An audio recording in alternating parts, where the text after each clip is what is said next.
Okay guys, I just want to do a video of my favorite caulk to use whenever I have to caulk crown molding. And crown molding is attached to both the wall and the ceiling. And whenever the house starts to settle or shift, it's attached to not only one wall but two walls, the wall and the ceiling. So you're going to need a caulk that's able to resist that the shifting or the settling of the house. So you're going to want to use a caulk that isn't going to crack, okay? So this is caulk. It's called Big Stretch, and it's made by Co. And this is white here, okay? And what I love about this stuff is it doesn't stretch, or it doesn't crack, okay? So about a week ago, I laid down a bead of caulk here, okay? And I'll put that right there, and we'll be able to see now how this will stretch. I want to put this in the light here so that you can see it here, okay?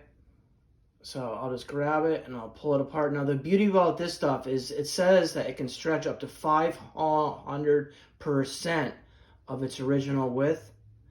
As you can see, I'm slowly pulling this apart here.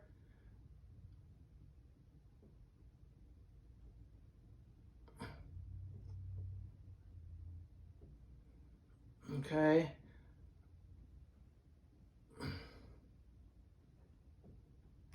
And now it broke.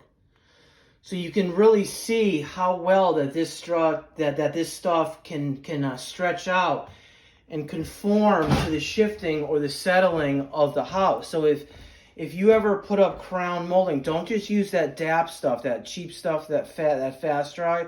That stuff isn't bad for insides of door casings and stuff like that, but whenever you have to caulk crown molding or anything that is subject to move from the substrate that it's applied to, you definitely want to use this stuff right here, because you can just see how well that it stretches out.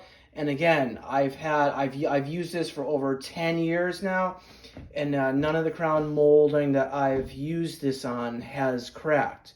Okay, so again, this is the best type of caulk for crown molding. So thanks for watching.